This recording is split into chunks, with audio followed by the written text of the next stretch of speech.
Thank you very much. I'm very happy to be here, and this is a topic that is extremely near and dear to my heart. I have my own community garden, and I still manage to work 70 hours a week, but I have a 20 by 25 foot plot, and I'm in a neighborhood garden that has 235 gardens of that size, and each year we donate between 6,000 and 8,000 pounds of produce to local hunger centers. In the city of Cleveland, we're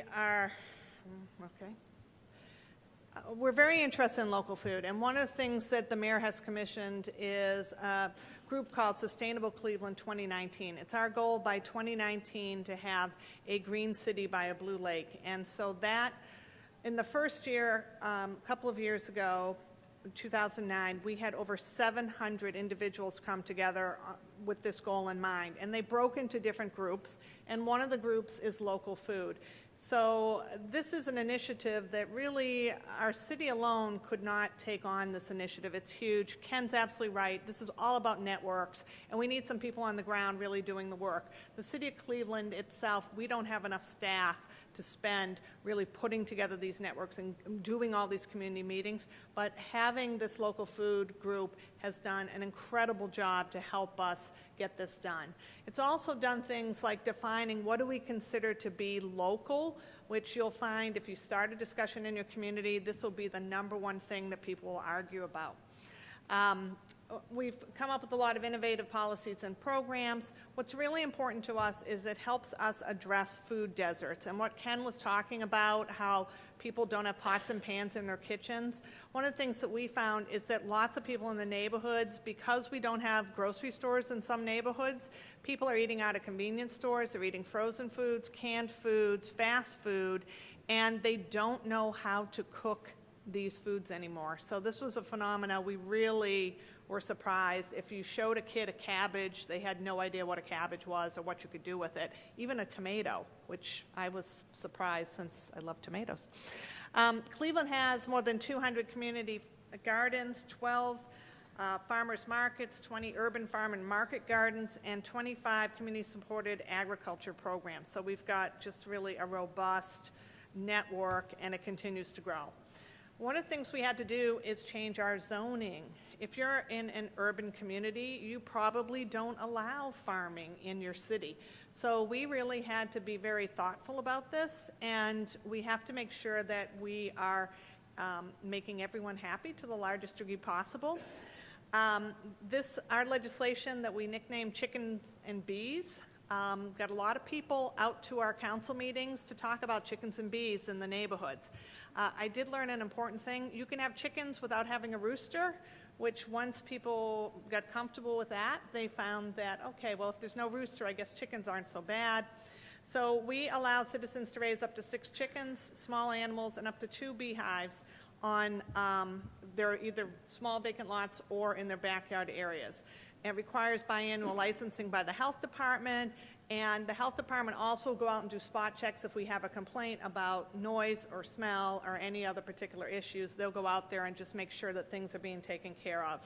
And lots of people have gotten involved in this. The Intercontinental Hotel has I think it's a 4-diamond Michelin restaurant called Table 45, and they have installed a beehive on the roof for honey for the restaurant. So lots of people are involved in this. We have agriculture and farm stands in residential districts. We now allow this. You can't put it in front of your house.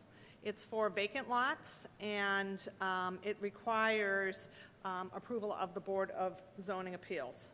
So, the Urban Garden Zoning District, what happened was we found that a lot of the uses of land for urban gardens were temporary uses, so people really didn't want to spend a lot of money to put in the necessary infrastructure to make it a permanent use.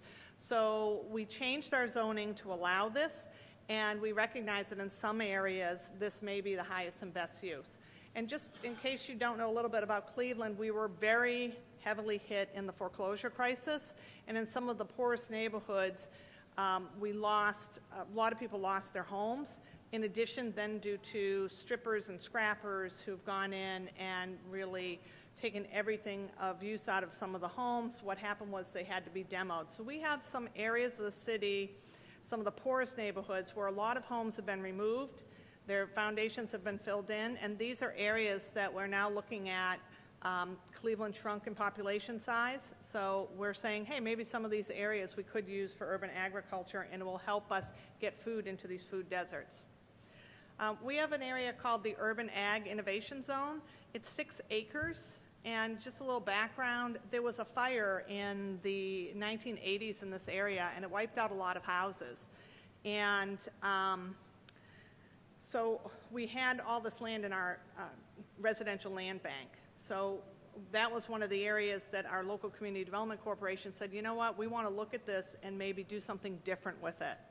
So we worked with the Ohio EPA. This is an important part of what we've done, is we have established with Ohio EPA a basic level of use for urban agriculture. And if anyone wants to talk more about it, my information will be here. Send me an email and I'll be happy to send that to you. It's an important part for any urban community that has an industrial past like Cleveland does, to make sure we test the soil and it is okay.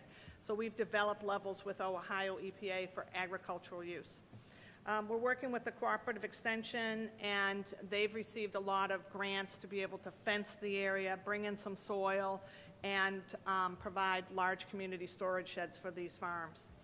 We also received the first federal agriculture grant for an urban area, $740,000, and the first state of Ohio agriculture grant for an urban area, $100,000. And just when you start working in these communities, the one thing I will tell you that I experienced was we had a lot of different groups, and they all wanted funding. They all wanted money. And so one of the things we did at one point was put them all in a room and say, if you'll work together on one area where we can concentrate our resources, we'll support you, but we do not have the resources to support you across 10 different areas. So we were really able to get 3 or 4 groups to come into this urban ag district, and that's why I believe we were successful in working to attract these grants. In this urban ag zone, each farmer receives a lease for a quarter-acre site, plus some instruction from the Cooperative Extension Service. And the city allows water use from hydrants for 2 years. Then they must pay for a meter to tie in. And you have to pay a fee, plus you have to pay, it's about, all in, it's about $200 a year for the site, depending on the size of the site. This is our urban ag district, and you can see there are a few houses that are up there, but basically everything in purple are the lots that are in the land bank. That's what made it very attractive. And we've been fundraising with the Community Development Corporation to do a gateway that would be at the very bottom, kind of an entranceway to describe what this is. The red box is fully leased and underway, and so it's doing well, and we're now cleaning up and acquiring some of the other land to get the next phase done. I will tell you that we also, right down the street, we put in this demonstration kitchen. It gives a place for the farmers to go to kind of prepare their foods, or if they want to can it or do something like that. It also has cooking demonstrations for neighborhood residents. Again, this is where we found that people didn't know what to do with fresh vegetables. And so we're really trying to reintroduce this back into the community.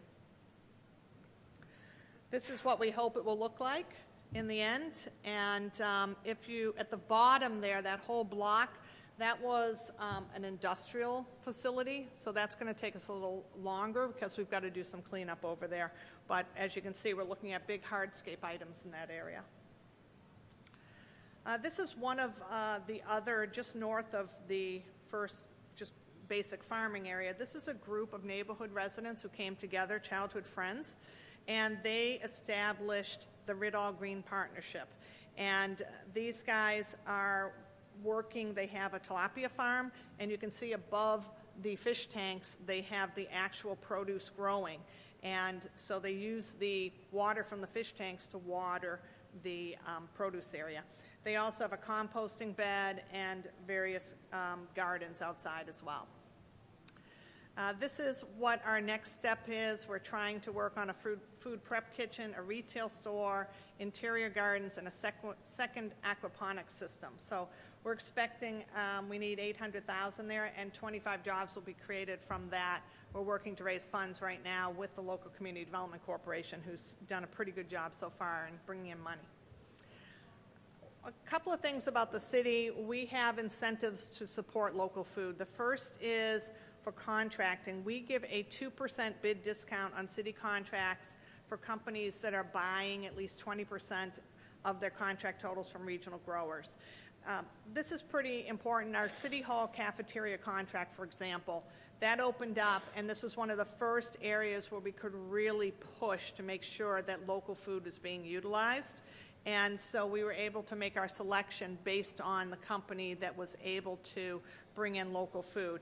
And as I said, they get a bid discount, so even if it costs a little more, this helped level the playing field for bidders.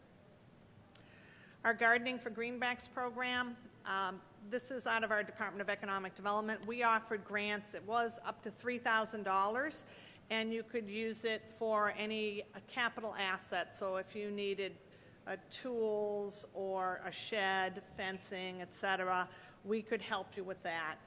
You had to go through the Cooperative Extension's Market Gardener training program, and you had to show you had the ability to sell the food at a retail location, either a farmer's market, you had a CSA contract system set up, you had local restaurants who were willing and interested to participate. So one of the things that we did was really get the word out on this, and a group came and they just wanted to see, we have 17 of these set up in the city right now, and they really wanted to see what we were doing. It was CoBank, AgriBank, and the Farm Credit Mid-America. And they came in town, we showed them all around, they were very happy, and then we sat in a meeting and they said, we want to give you money. I almost fell over. Not too often people want to visit and then offer money.